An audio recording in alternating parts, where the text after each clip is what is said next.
Banger after banger.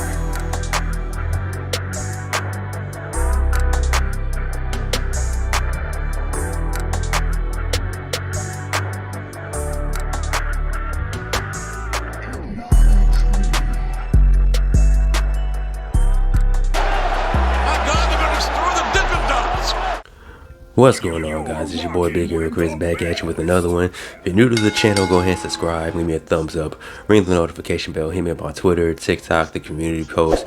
You already know the vibes, man. And we had to bring it back for NXT, so we got to bring it back for AEW as well.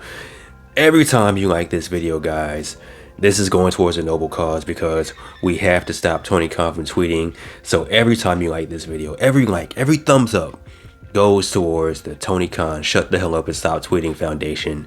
Please, every like helps. Every like helps, please. Thank you. But we're not here to talk about hoe ass tweets, as Samoa Joe, our AEW champion, so eloquently put it. We're here to talk about AEW Dynamite, the homecoming. The homecoming, they're back at Dailey's place. And I gotta say, man, It is something special about Dailey's place. Like watching this episode of Dynamite take place in Dailey's place, it felt like AEW. I don't really know how to really describe it. Like, it just felt right. Like, Dailey's place is where the pandemic episodes and a lot of the pay-per-views for AEW took place over, the whole coronavirus pandemic. So seeing them come back to Dailey's place with an arena full of people, man, it just feels special. Like, I can understand the sentiment for AEW and a lot of the AEW fans of how much this place means to AEW. So it started off with a banger match, as AEW does so well, between Hangman Adam Page and Claudio Castagnoli, who is very European. And I gotta say, man, I want to see more of this. I want to see these two wrestle again and again and again and again. Maybe for the AEW Championship somewhere in the near future. But this was a really good match. It was a solid way to open up the show. Hangman won with the buckshot. He actually hit 2 buckshots because he was trying to hit it so many times throughout the match, and Claudio was like using his strength and using those uppercuts to, to dodge it and duck it and whatnot. And you're kind of thinking, okay, well, what's next for Hangman? Because, he's been calling out Samoa Joe. He's really been calling out Swerve. So we're just going to go ahead and skip to that part of the show where our new AEW champion has made his return to AEW. He's actually there live. There's no pre-tape. There's no backstage segment. His face is in the place. But Samoa Joe says it's time for some changes. And it's not going to be, people complaining to get a title shot. It's not going to be people making hoe-ass tweets on Twitter complaining about everything. Like, you really got to earn it. You got to go to the championship committee. And if you're worthy enough, you get a title shot against old Joey Samoa. But we know one person who is worthy, and that is whose house? Swerve's house. And he comes out, and this is his first time in Dailey's place. And you would think he's been an AEW day one dude. Like, the way the people are reacting to him, they're doing the Prince Nana dance, they're doing the Swerve's house chant, and all that. Swerve really feels like a big star. And I'm like, yo, maybe now we're going to set up Samoa Joe versus Swerve, possibly at Revolution. But Hangman comes out, he gets in everyone's face like he wants that AEW championship back. Swerve wants that AEW championship for the first time. So my thinking, me personally, I hope, I pray that it's going to be a triple threat match. Revolution, Greensboro, North Carolina, I will be there. I would love to see a good old championship triple threat match live and in person. So, that might be the wave. But we're going to skip to next week because after Swerve and Hangman dip out, we look up into the sky and we see the Hook signal. That means Hook is in the place. They gave Hook a back signal, and I can't even lie to you, that looked pretty cool. I can't even front, bro. So Hook comes out, doesn't say anything, gets in Samoa Joe's face, taps on the AEW championship, and says, next week, me and you. And they made it official. So next week is going to be Samoa Joe and Hook for the AEW Championship. Monday Night Raw is going to be Seth Rollins versus Jinder Mahal. The battle of the Twitter beefs and the hoe-ass tweets being sent out by people, you know what I'm saying? So, very interesting raps in the near future. So, we'll see where that goes. Speaking of interesting graps, we had a random ass 8-man tag team match, and the reason this was so random is because this is more or less paying a tribute to Brody Lee. Like, we had a 8-person tag team match with the men and an 8-person tag team match with the women, and word on the street is that Brody Lee's son may not have booked these matches, so that's why it seems so random and thrown together. So it gets a pass this week. But we do have the Mogul Embassy, Brian Cage, the Gates of Agony teaming up with the Murder Hawk Monster who murders nobody, Lance Archer, taking on the team of Adam Copeland. I actually said his name and not Edge. 2 points for me. Preston Vance, Orange Cassidy, and Dustin Rhodes. Now, again, it's a random tag team match, but it's for Brody Lee. My only issue with this match is the fact that Dustin Rhodes faced Swerve like 10 days ago, more or less. Had a whole spot where his ankle was exploded through a cinder block. So I'm expecting him to come out limping or selling. He's doing none of that. So I'm like, come on, bro. You've been doing this for thousands of years. You already know how this game works. Whatever. The faces win. It kind of feels like a house show match, house show vibes. Everyone's having fun. So we go backstage. We see the Bullet Club. They're talking. They're joined by the Acclaim, and they're talking. And they're like, "Oh, we need to work together," and blah blah blah. So it's looking like they're gonna join up together as a super faction or a super group or super gang, the Bang Bang Scissor Gang. So good for them. Do I think they're gonna win anything? Probably not. It's gonna be interesting to see. Like, it'll be funny to me if the Bullet Club just ended up turning on the Acclaim and take their trios titles. That would be hilarious. But good for them, good for everybody. Speaking of good for everybody, we have Toni Storm. She's talking, she's saying words, and Mariah May is like, "Listen, I had my first match last week. Did you see it?" And Toni Storm's like, nah. Somebody sent me a screener, but I never watched it. And then she's talking about Deonna Purrazzo, and she's getting her name wrong. I think she called her the Dina Pizzeria or some shit, stupid racist shit like that. So there's that. So basically what it's looking like, we're setting up a match for Deonna versus Toni Storm, but we're also setting up something with Toni Storm and Mariah May, because it's looking like Mariah May is starting to get a little bit fed up with not being appreciated by Toni Storm, by being overlooked. So be on the lookout for that, ladies and gentlemen. So next up we have a match between Sammy Guevara and Ricky Starks. And I think they said this was their first singles match together in AEW, which, hey, good looks for that, because the match itself was really solid.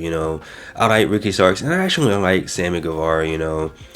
Outside of the ring stuff aside, man, Sammy is actually really solid.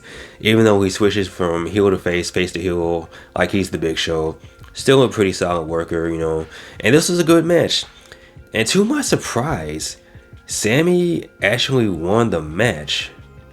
So I'm like, well, by wrestling logic, because Sammy and Chris Jericho are taking on Ricky and Big Bill for the tag team championships this Saturday.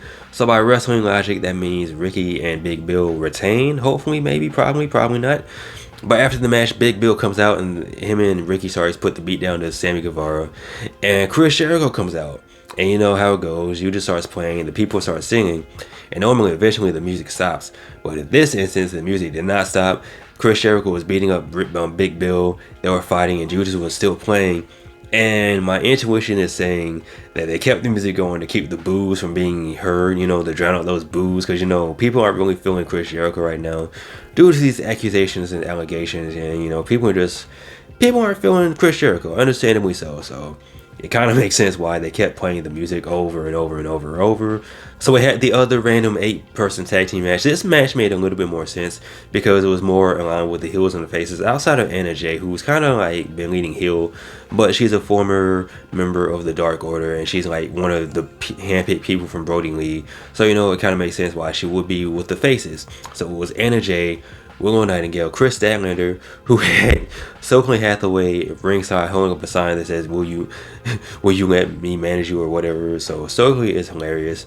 And you also had the return to AEW Dynamite of Thunder Rosa, and they took on the Outcasts and the Spooky Ladies and Sky Blue and Julia Hart. So, and this was a fun match. It was a good match. It was good to see, multiple women being involved in the match. Even though it was a one-woman's match, it was multiple women involved, and there was multiple stories going on. So it is what it is. I will say that the women are starting to be booked a little bit better in AEW. They're being featured more, even though a lot of times it is still the women's match. They are being utilized a little bit better. So hopefully this continues. Good on all these fine behind women in this match. Speaking of fine behind women, we had Deonna Purrazzo in the back, and she's talking. She's saying stuff, but she's interrupted by Red Velvet. Red Velvet says, "Listen, I'm making my return to Collision. Challenge you." She laid out the challenge. So this Saturday on Collision is going to be Red Velvet taking on Deonna Purrazzo in her AEW Collision debut. So that should be a pretty good match. We also had Wheeler Yuta calling out Eddie Kingston for the Triple Crown Mega Galactic Intergalactic Triple Threat Mega Universal Dimensional Championship. So that's going to take place this Friday on Rampage. So, you know, should be a pretty solid match. Speaking of a solid match, we had Roderick Strong taking on Brian Keith.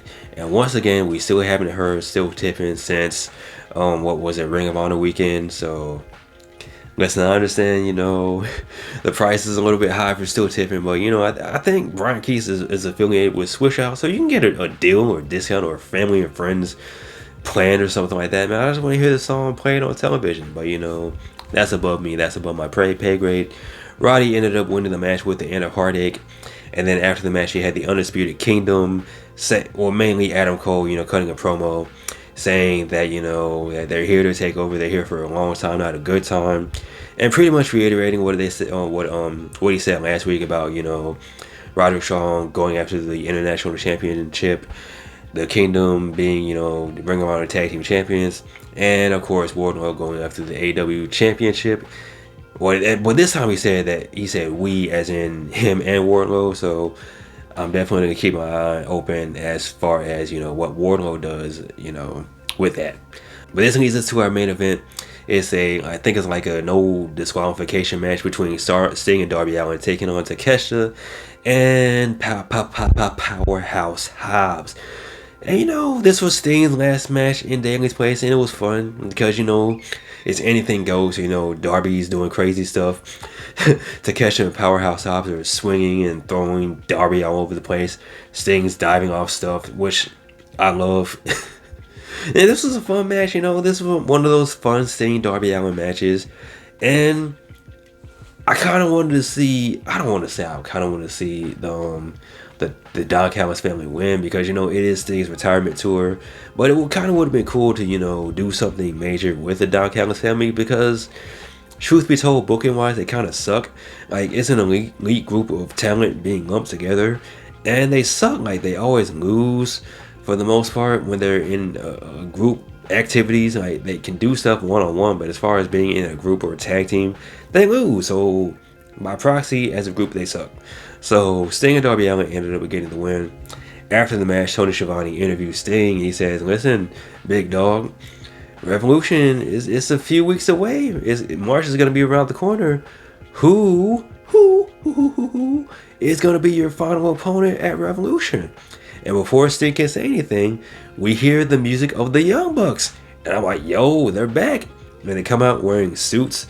They have mustaches now for some reason. They're both rocking ponytails, looking like 1995 supervillains or whatever, you know. It is what it is. So I'm assuming it's going to be the Young Bucks taking on Darby Allin and Sting, which I ain't even mad at it. I ain't mad at it one bit. That should be an entertaining match, you know. What a way to go out for Sting, taking on the founders of AEW. So that should be an entertaining match if that is indeed the match that they have at the match at Revolution. So with that being said, guys, what did you think of AEW Dynamite Homecoming? Did you enjoy it? Are you nervous? Are you high right now? Whatever. Let me know in the comment section below. Of course, as always, like, comment, and subscribe. You guys take care. Bees. I'm out. Peace.